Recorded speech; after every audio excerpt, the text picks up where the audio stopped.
And good morning, everybody. Bob DeVance for the Dressler BFG for May the 3rd of 2020. Glad to have everybody watching who is. Today we're talking about Romans chapter 11. In the book, it says it's dealing with mercy. However, I think this is dealing with more than just that. As we said last time, Romans 9, 10, and 11 are somewhat a unit where Paul deals with the future of the Jewish people. And today we talk specifically about the remnant, the Jewish remnant, and how God will deal with that. So certainly it is dealing with God's mercy toward both Jew and Gentile, but it is definitely dealing with both. So with that, let's launch our boat. First of all, to remind us about the promises to the Jews, it started back in Genesis chapter 12, verses 1 through 3, which says, "Now the Lord God had said to Abram," back before he was Abraham, by the way, "Get out of your country, from your family, and from your father's house, to a land I will show you. I will bless you and make your name great. I will make you a great nation, and you shall be a blessing. I will bless you, and I will curse him who curses you. And in you, all the families of the earth shall be blessed." And last time we talked a little bit about some of those blessings, some of those promises which God made to the Jewish nation, to Israel, through Abraham. Subsequently were reiterated to Isaac. You can find that in Genesis 26, if you'd like to go back and read about that. And then subsequently, of course, he also talked to Jacob a number of different times and reiterated this to Jacob as well. Subsequently, during the time of David, God made some additional promises to David through Nathan the prophet that his dynasty would continue forever and that ultimately he would have someone sitting on his throne in eternity. Of course, that will be Jesus as we know now. Now, with that as a background, why would that be important to the church in Rome? After all, the book of Romans is written to the church in Rome. So why would this be important? Why would this be of interest to them? Well, I think there are a couple of reasons for that. One, of course, the church in Rome was built up by both Jews and Gentiles. The Jews, I think, tended to have a little bit of an air of pride about their background, about the fact that they were the ones to whom God had initially given all those promises. The Gentiles, on the other hand, tended to look at that and say, we're the Gentiles, God is now working for us. Most of the Jews have turned their back on God. And that being the case, we're kind of the chosen ones now. And so maybe there's a bit of pride there. And I think Paul is trying to remind the church in Rome that, hey, you both have a place. You both have a part. And God has a plan for the Jews ultimately, even though today, and then including our age today, even though it looks like maybe they're being minimized, that's not really true at all. So let's see where all that goes. And with that, let's jump into it with both feet. Talking about the Jews, Paul is talking about this in verses 1 through 10 of Romans 11. Romans 11:1, Paul says, "I say then," based on what he said in the previous two chapters, "has God cast away his people," meaning the Jews or Israel? "Certainly not. Absolutely not. For I am an Israelite of the seed of Abraham and of the tribe of Benjamin."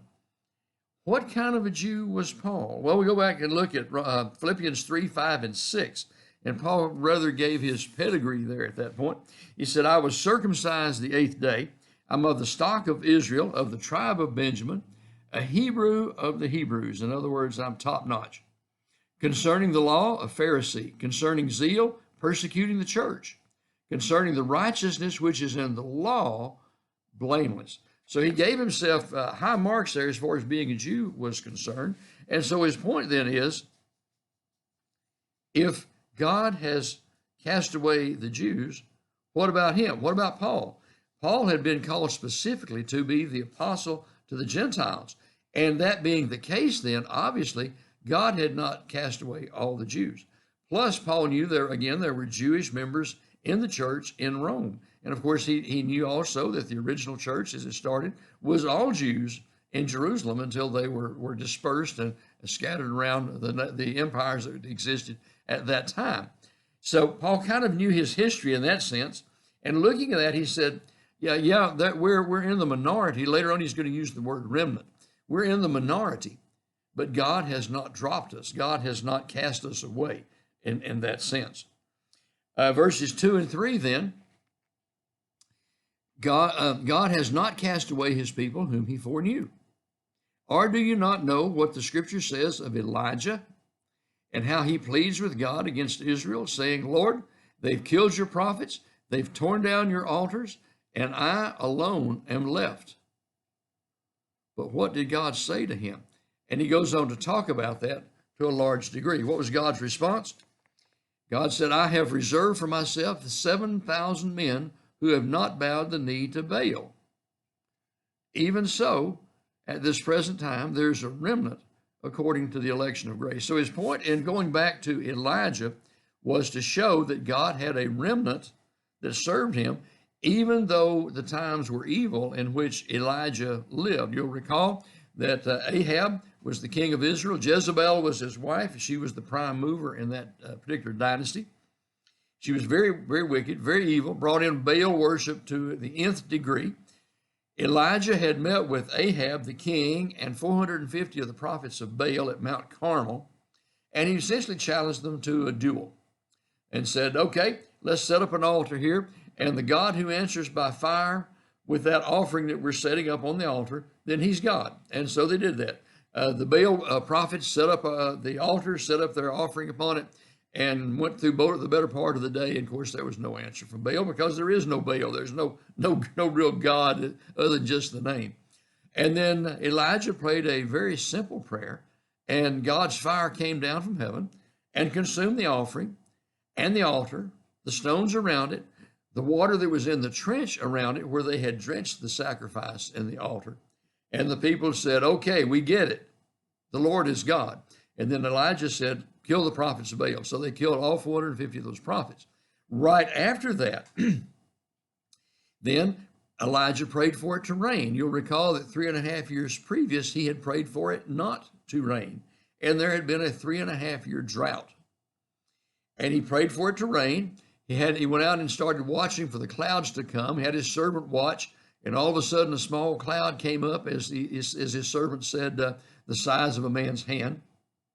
The clouds came up, and he ran to Ahab and said, you better get back to town in a hurry, otherwise the rains will overtake you. The mud will be so deep, you won't be able to get your chariot through. And so Ahab and his crew headed back for town. Meantime, Elijah also headed back to town. It says he tucked his robe in his belt. That is, he picked up his long flowing robe, put it in his belt so he could run. He actually outran Ahab and his chariots getting back to town. So he's had quite a day.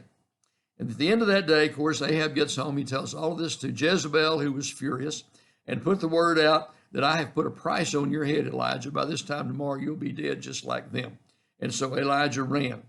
He was tired, he was worn out, and he ran. And that's when he said, take my life. What's it worth? I'm the only one who's left that serves God in Israel. And yet God said, no. I have 7,000 men who haven't worshiped Baal. I still have a remnant, a remainder of those. Even though the majority were not following God in sincerity, he had this remnant, this 7,000 who did. And Paul's saying that's essentially true in his day then. God still has a remnant of the Jews, those who have accepted Christ and believe in him. And of course, again, as we said, the original church, the beginning church was all Jews. We know that there were several thousand baptized those first 2 or 3 days that the church existed. So by this time, perhaps the Jewish church that had begun in Jerusalem was maybe 5 to 10,000. We don't really know, but there were still quite a few there who had followed Christ. Granted, there were a lot who had not. But Paul wants to address the remnant and the importance of that particular remnant. Even so, again, 11:5, even so at this present time, there is a remnant according to the election of grace. That is, God's grace has worked in the hearts of the Jewish people, and there are those who have come to him. And we find that, of course, is still true today. So then the question comes up, who is the remnant? Well, the remnant is those who have accepted Christ then and even now. Now, are there two remnants? Was there a remnant in Paul's day, in the New Testament time, and through our time? And is there yet another remnant that will come to power or come to prominence in the last days, that is, during the time of the tribulation and such? I think not. I think it's really all one continuing remnant. It's just a group of the Jewish people who continue to follow Christ. We look at it today. Most of the Jews in Israel are not even that strong in Judaism. They're secular Jews, if you please. But yet there are a number of Jews who are Christ followers. They are the remnant today. And apparently this remnant is going to continue on and on and on. Also, it mentions grace. Of course, this is a work of grace in which God saves the Jews just as he saves the Gentiles. Romans 9:27, going backward a little bit to last week, Isaiah also cries out concerning Israel. Though the number of the children of Israel be as the sand of the sea, the remnant shall be saved. That's from Isaiah 10:22 and 23, which Paul mentions. And so the remnant is very important, both then and now, and yet into the future. Let's take a quick look ahead here for just a moment. In Revelation 7, verse 4, John says, I heard the number of those who were sealed, 144,000 of all the tribes of the children of Israel were sealed. And then in chapter 14, we find the 144,000 mentioned again. And John is given a little bit more information that 144,000 have become the 144,000 Jewish evangelists during the time of the tribulation. They are essentially preaching to the rest of the world, including the Jews, and giving them the gospel according to Jesus Christ. So that is the remnant, or at least part of the remnant, going in and going through the tribulation period. Now, as they preach, others will be saved. And of course, it's going to be very, very difficult for those people who come to Christ during the tribulation. They'll be under great persecution all the way around, including, of course, the Jews. But John talks about their sealing, they're being sealed, they are protected. Chuck Swindoll has an interesting take on that, I think.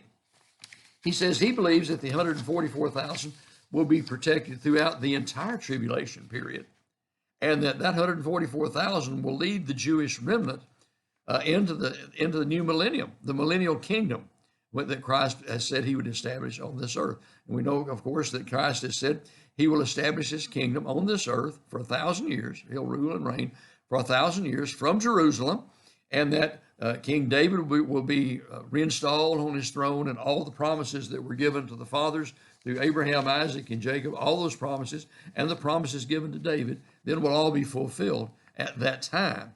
That is, the Jews will have all of the land that they were told that they would have between the two great rivers of the east. Then again, a passage in Revelation chapter 12, 13 through 17, says, now when the dragon saw that he had been cast to the earth, of course that dragon is Satan, he persecuted the woman who gave birth to the male child. And we know that woman who gave birth to the male child is symbology for Israel, and the child is Christ, one who had delivered Christ to us. But the woman was given 2 great wings of a great eagle, that she might fly into the wilderness to her place where she is nourished for a time, times, and half a time, in other words, 3.5 years, from the presence of the serpent. So the serpent spewed water out of his mouth like a flood after the woman, that he might cause her to be carried away by the flood. But the earth helped the woman, and the earth opened its mouth and swallowed up the flood which the dragon had spewed out of his mouth. And the dragon was enraged with the woman, and he went to make war with the rest of her offspring, who keep the commandments of God and have the testimony of Jesus. Who is this offspring that Satan is pursuing? And I personally believe it's the 144,000 and those Jewish believers who have followed Christ at that point, that he is after them big time. The 144,000, however, are going to be protected from death. But other Jewish believers, those who come to Christ, will not have that same protection. Many Jewish believers will be slain, apparently, during the Great Tribulation. So that's just kind of an interesting perspective, I think, in dealing with the remnant and what's going to happen to the Jews ultimately as God works through them. So moving on, Romans 11:6. And if by grace, then it's no longer works. Otherwise, grace is no longer grace. But it's not, if it is of works, it's no longer grace. Otherwise, work is no longer work. So basically, he's saying, kind of in Paul double speak there, grace is grace and works is works, and the two are not the same. We're saved by grace, not by works. We're saved by grace to do good works, but we're not saved by good works. In the Teacher's Outline Study Bible, which you have in the notes if you have those printed out, was, I thought, an interesting take. God has mercy upon a man because he is a gracious God. If a man were saved because of works, then salvation would, number one, would not be by grace, that is from God, but it would be by works, that is from man. If a man were saved because of works, then salvation would remove grace, that is God, from the picture and put the works, that is man, in the foreground. Very simply, God would no longer be necessary, for the man would be saving himself. If by some figment of the imagination and scientific work, man could save himself by figuring out how to live eternally, then God himself would not be needed. In fact, neither grace nor works would be necessary, for man would have reached perfection. The absurdity of such a possibility is clearly seen, because we know man does not reach sinless perfection on his own at all. We only have sinless perfection by the work of Christ and through his shed blood on the cross. Okay, so this remnant that we've talked about, this Jewish remnant, are saved the same way we are, by accepting Jesus Christ, not by works of righteousness, which they have done. Romans 11, verses 7 to 10. What then?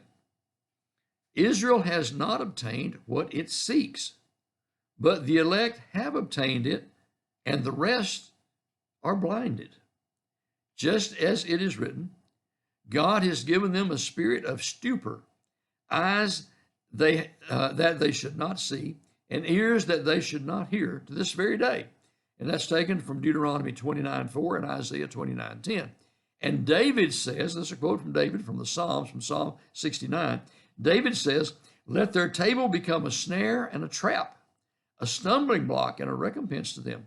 Let their eyes be darkened so that they do not see, and bow down their back always. That's kind of some difficult language, isn't it? What does that work? How does that work out? What does it do? Well, the nation of Israel as a whole did not find righteousness because of their reliance on their works. If you'll recall, when Christ came on the scene, that was the whole pitch behind the Jewish religious leaders. It was all based on their works and seeking righteousness by their works. They did not find the salvation through their works because it comes by grace, not by works. However, the elect, that is those who are the Jews who were saved, did find it through God's grace, the same as we, the Gentiles. The larger group of Israelites chose not to believe, but hardened their hearts toward the gospel and refused God's gracious offer of salvation through grace. And we saw that with the Jewish leaders up to and after the time of Christ's resurrection even. They totally refused to acknowledge anything about the goodness of Christ or the work which he had done. We call that hardening their hearts. We'll say a little bit more about that here in just a moment. Note that in several places, God allowed those who had the will to oppose him to do so, described as God's hardening their hearts or callousing their hearts. From the Greek scholars tell me that the word that's used along in there is the word to be callous or to make a callus. How does a callus develop? Anybody ever know a beginning guitar player?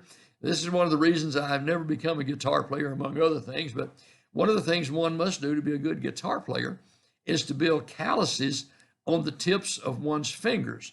If you're right-handed, then it would be calluses on the tips of your right hand fingers. And that hand then is used at the neck of the guitar to push the strings down against the frets so that you can change the tuning of the different strings as you're playing.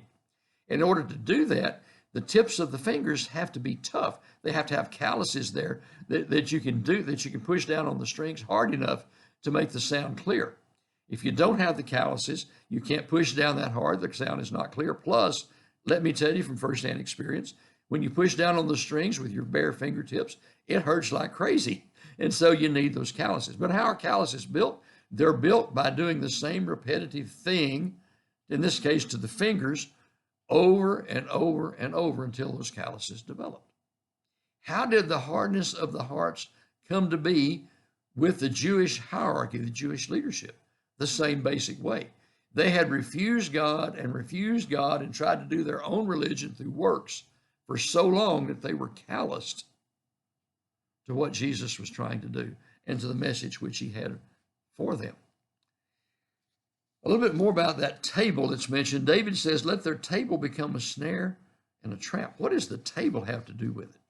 Well, apparently there was a table This is, by the way, is a quotation from Psalm 69. I think I said that. But anyway, there was a table in the temple complex there, right outside the temple proper, where one who was giving a certain type of sacrifice could actually bring that meat and was actually able to eat at that table if he wanted to. And so that particular table was not really reserved just for the priest. Now, the table inside the holy place inside the temple was reserved only for the priest. But anyway, people could bring their peace offerings to this table. This is talked about in Leviticus chapter 6. The high and holy privilege, though, became a trap to the people. As they looked at this, as they gave their offerings, as they did their sacrifices, the sacrifice and the process of it became what was important. They totally lost out on the spiritual reality that they were dealing with, that they were offering an animal as a sacrifice to cover their sins. They had forgotten why they were actually making the offering, and the ritual had become what was important. So David's saying, may their may their table become a snare and a trap, and it had. They were entrapped by their own liturgy, if you please. Table also might have to do with feasting. That while they were lounging in the feast with all their presumed security, then they were suddenly caught and destroyed. That is, the Jews thought they had it together, but found out they really didn't. Going on in 11:10. Dealing with 11:10. The word bow down there is an interesting term as well. I almost forgot that one.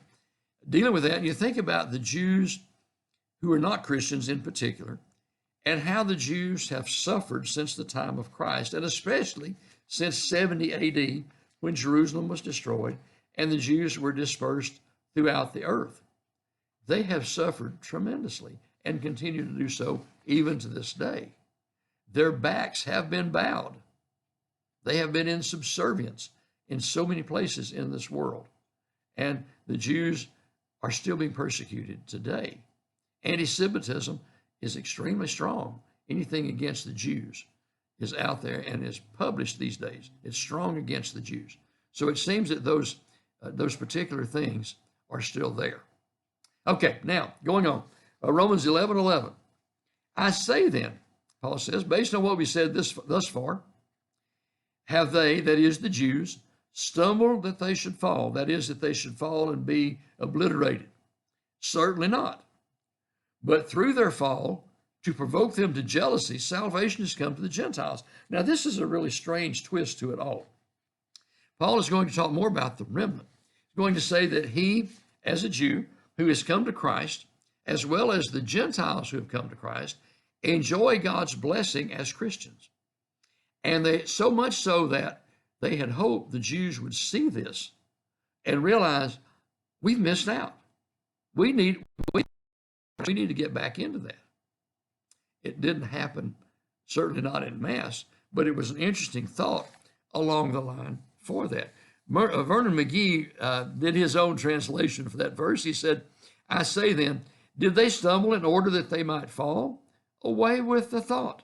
That's not it. But by their false step, salvation has come to the Gentiles to provoke Israel to jealousy. Chuck Swindoll is one whom I enjoy reading and enjoy listening to, and I think he has one of the best illustrations for this that I've ever come across. So I'd like to read that to you, if you'll bear with me. If you have the notes, you have it in your notes, you can read along with it. Imagine the best restaurant in the world opened in your town. They have everything you can think of, from gourmet creations to prime rib to seafood, all the way down to grilled cheese sandwiches and hamburgers. So you get a table for your party of 6 or 7, and because you're short on money, all you can afford is a hot dog and a basket of fries to share among all of you. At the table next to you, a party of 14 has ordered the best, most expensive food on the menu. A team of servers emerges from the kitchen and begins covering the table with the most delectable dishes that you can imagine. But as soon as the culinary parade has concluded, the host suddenly stands up and says to the owner, look, I'll pay for the meal, but nobody wants to eat this. This isn't what we really wanted or expected. And so they all get up and walk out. So with the feast prepared and paid for and no one to enjoy it, The owner glances your way and motions toward the abandoned table and smiles and announces, "There's nobody else in the restaurant. We're virtually closed. If you don't mind eating with some of the busboys and the waitstaff and me, you can have what the other party rejected." Before he's finished that last sentence, your feet are under the table and everyone is digging in to the feast. Now imagine that in the meantime, the other party, the one who walked out, is halfway home. And they say to one another, "Wait a minute, what were we thinking? We're hungry. Let's go back. We can go back and pick up where we left off. We'll go back and eat." But by the time they arrive, the doors are locked and you're just enjoying the first course of the 5-course meal. So they stand there, noses pressed against the window, watching you, your friends, and the hired help enjoy what could have been their feast. The party outside the restaurant would certainly envy you and your friends, but that feeling of jealousy would not fill their empty stomachs. Zeal for food, that is being really hungry, really hungry for food, would prompt them to do something about their situation. This was Paul's greatest desire. When he dedicated his life to proclaiming the gospel to the Gentiles, he longed for his Jewish brothers and sisters to become jealous for the righteousness that comes by grace through faith in Jesus Christ. He wanted the Jews to see what they had missed, just like the party who left all of the food in the restaurant and realized what they had missed. Then they wanted back in. They wanted some of it.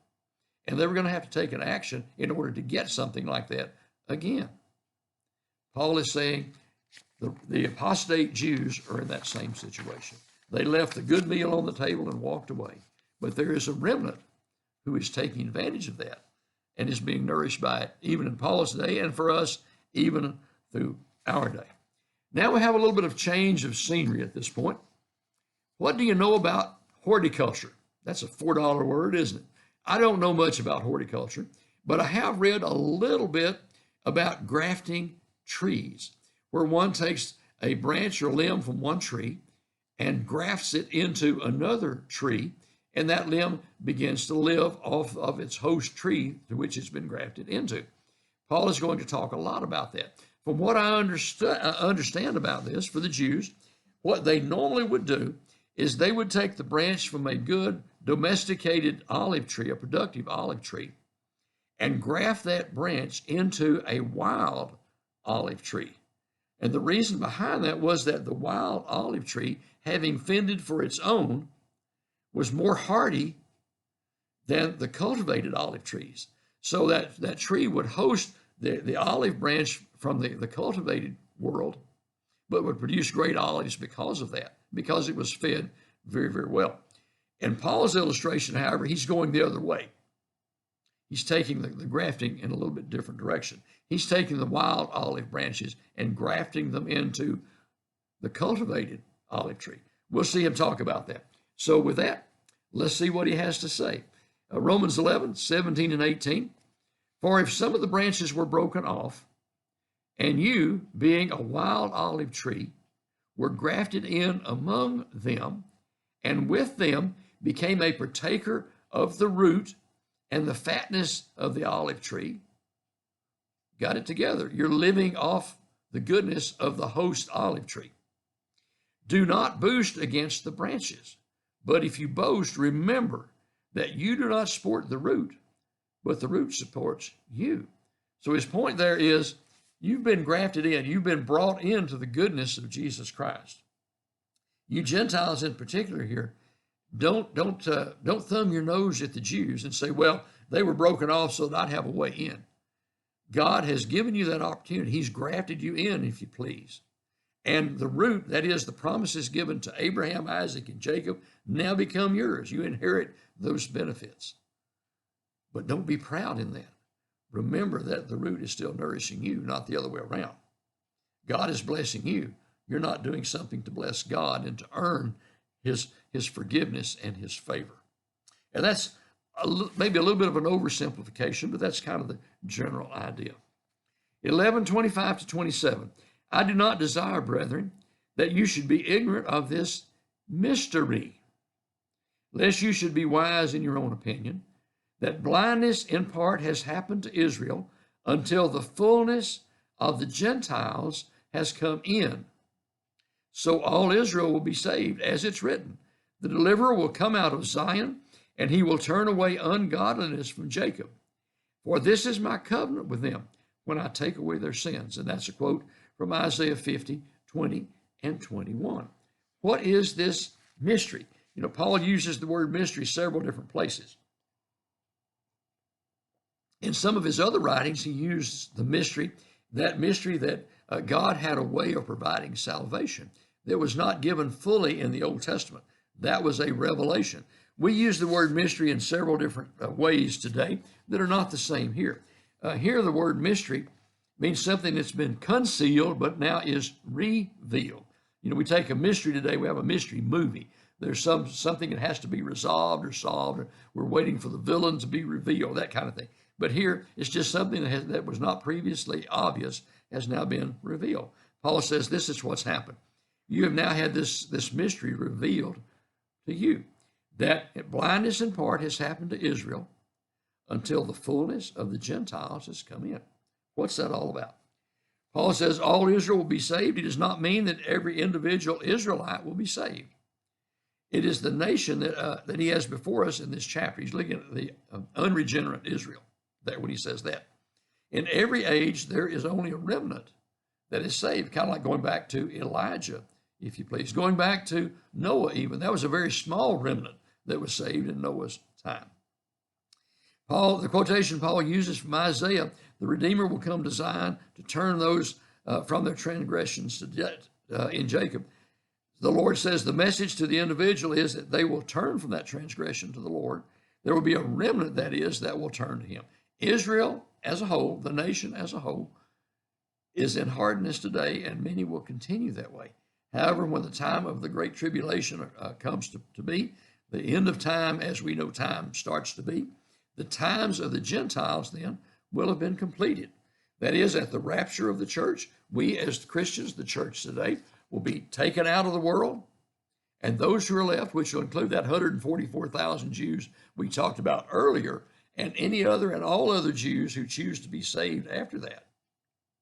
All of those people then will be the ones living on the earth, and those are the ones who will be saved. All of the Israelites who trust in Jesus will be saved. All of Israel, in that sense, will be saved. And as I said, Swindoll believes those 144,000 plus all those saved under their ministry will be ones who will actually go into the millennial kingdom in their current physical bodies.